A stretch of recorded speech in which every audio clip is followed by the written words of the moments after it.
Assalamualaikum warahmatullahi wabarakatuh. Waalaikumsalam warahmatullahi wabarakatuh. Alhamdulillahirabbil alamin wassalatu wassalamu ala asrofil anbiya'i wal mursalin wa ala alihi washabihi ajmain. Apa kabar anak-anak? Alhamdulillah. Alhamdulillah sehat semua ya. Baik, sebelum kita mulai pembelajaran pada hari ini, alangkah lebih baiknya kita berdoa terlebih dahulu. Untuk ketua kelas bisa disiapkan untuk berdoa. Semua siap. Berdoa mulai.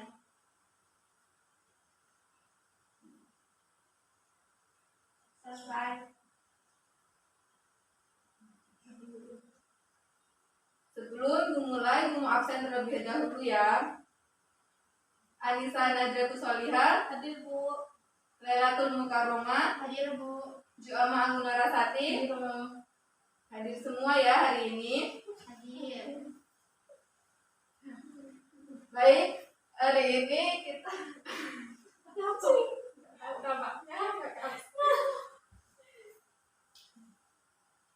Oke, jadi hari ini kita akan membahas materi tentang membiasakan akhlak terpuji. Jadi di dalam akhlak terpuji itu ada sifat apa-apa saja gitu ya.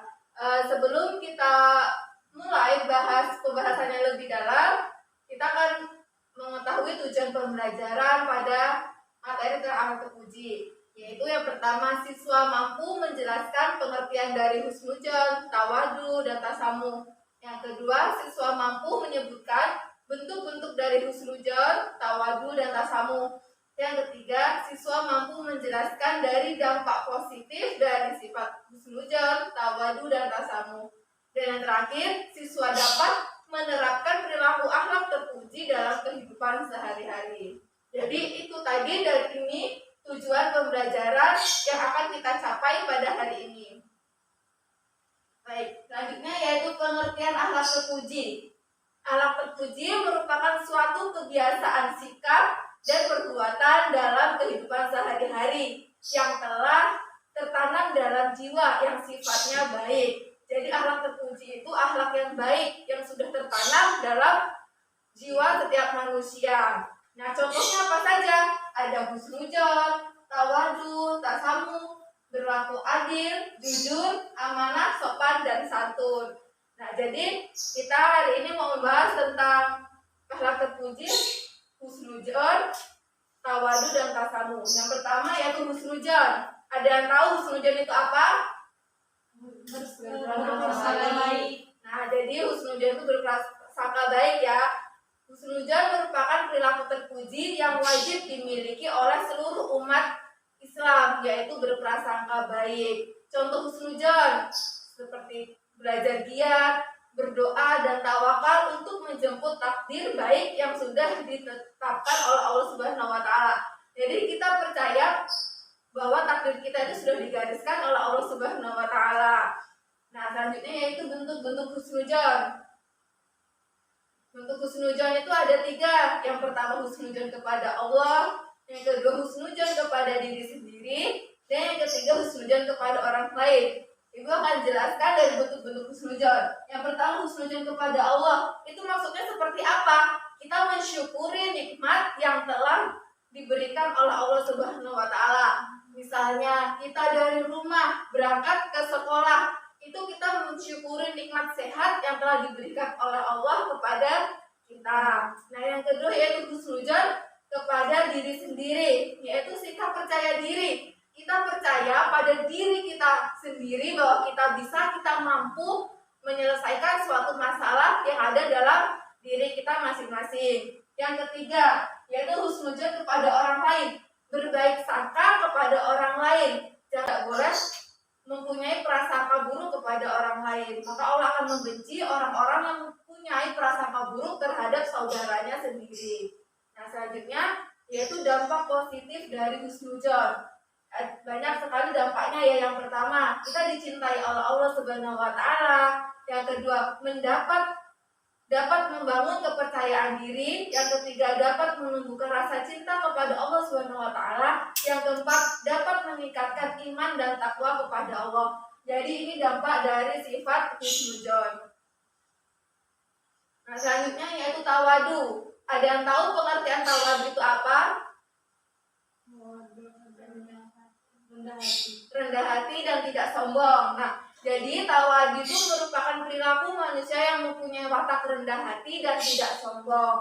Nah, dari contoh tawadu yaitu tidak berlebihan dalam memakai perhiasan, tidak berlebihan saat makan dan minum, tidak menyakiti hati orang lain, dan bertutur kata yang baik.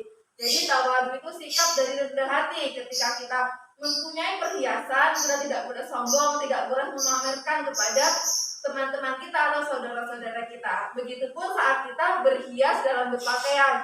Berpakaiannya yang sederhana saja, tidak harus menggunakan pakaian yang mewah ketika dalam suatu kajian atau ketika kita berada di luar.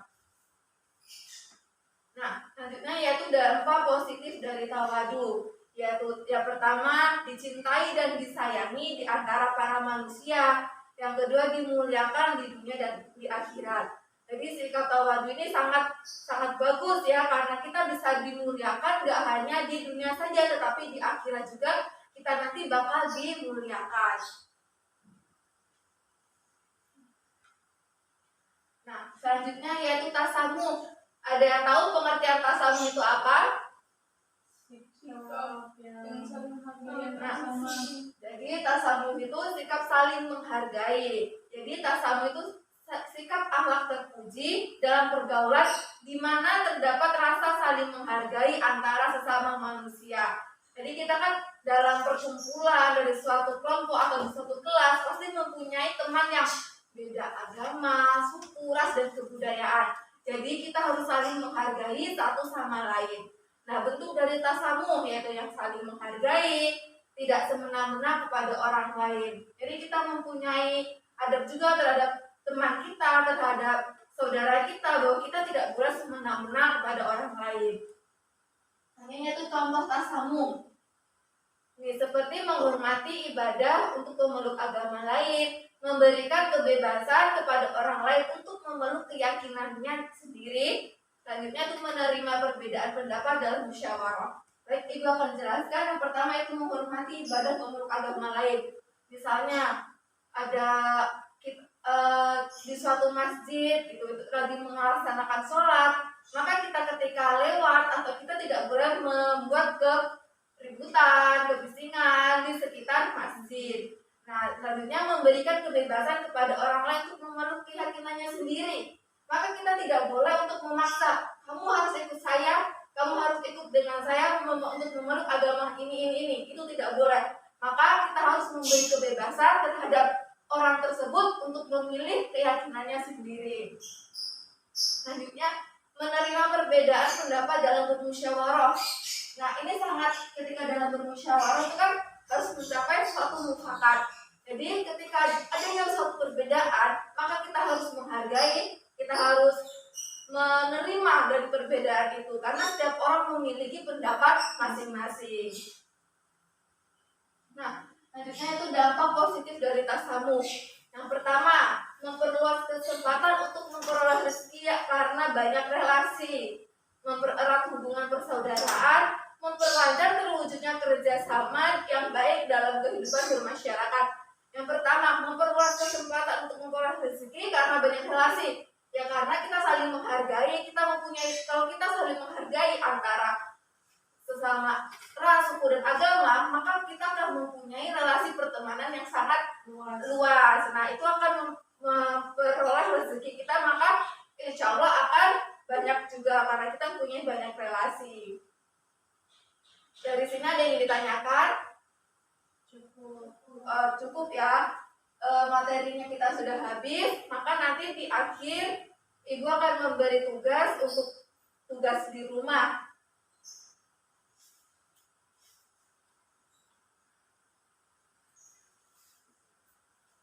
Nah, dari sini karena tidak ada yang ingin bertanya, maka Ibu akan memberi pertanyaan singkat. Siapa yang bisa jawab nanti angkat tangan ya.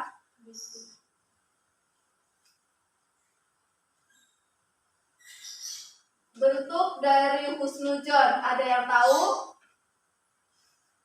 Ya, Mbak yang pakai jilbab coklat. Bentuk-bentuk husnuzon ada 3, yaitu yang pertama husnuzon kepada Allah Subhanahu wa Ta'ala, yang artinya mensyukuri nikmat dan karunia yang telah diberikan. Kemudian yang kedua yaitu husnuzon kepada diri sendiri, seperti sikap percaya diri. Dan yang ketiga yaitu husnuzon kepada orang lain, maksudnya yaitu berbaik sangka terhadap orang lain. Nah, beri tepuk tangan buat temannya. Benar ya, jadi dari bentuk-bentuk husnuzon itu ada 3. Yang pertama, husnuzon kepada Allah. Yang kedua, husnuzon kepada diri sendiri. Dan yang ketiga, husnuzon kepada orang lain. Jadi jawabannya benar ya anak-anak. Nah, selanjutnya satu kali pertanyaan ya. Bentuk dari tasamuh, ada yang bisa? Bentuk-bentuk dari tasamuh. Ya, silakan. Ya, jadi bentuk-bentuk dari tasamuh itu yaitu saling menghormati antar berbeda agama, suku dan ras, dan tidak semena-mena terhadap orang lain. Nah, jawabannya benar ya, bisa dikasih tepuk tangan. Oke, jadi bentuk dari tasamuh itu ada 2. Yang pertama saling menghormati, yang kedua tidak semena-mena kepada orang lain. Nah, jadi dari kedua jawaban temannya sudah benar semua ya. Berhubung materi kita sudah selesai, gue akan beri kesimpulan sedikit tentang materi kita pada hari ini. Jadi akhlak terpuji ini terkandung dalam Quran surat Al-Imran ayat 159, yang artinya, maka berkat rahmat Allah engkau Muhammad berlaku lemah lembutlah terhadap mereka, sehingga engkau bersikap keras dan berhati kasar, tentulah mereka menjauhkan diri dari sekitarmu. Karena itu maafkanlah mereka dan mohon ampunan untuk mereka, dan bermusyawarahlah dengan mereka dalam urusan itu. Kemudian apabila engkau membulatkan tekad, maka bertakwakallah kepada Allah. Sungguh Allah mencintai orang yang tawakal. Jadi akhlak terpuji ini sangat bagus. Ketika kita memiliki akhlak terpuji, baik sifat husnuzon, tawadhu dan tasamuh, maka kita akan disegani oleh orang lain. Berbeda ketika kita mempunyai akhlak tercela, akhlak yang kurang bagus, maka kita akan dijauhi oleh teman-teman kita atau orang-orang di sekitar kita akan menjauhi kita. Nah, cukup sekian materinya, semoga bisa diterima dengan baik, semoga kita semua dapat amal dan kebaikan kita dalam materi akhlak terpuji. Kita cukupkan ya materi pada hari ini.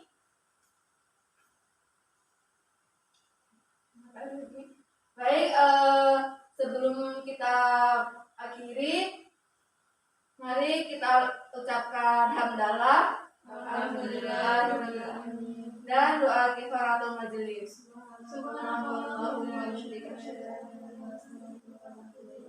Baik, terima kasih anak-anak atas partisipasinya. Ibu akhiri, wassalamualaikum warahmatullahi wabarakatuh. Waalaikumsalam.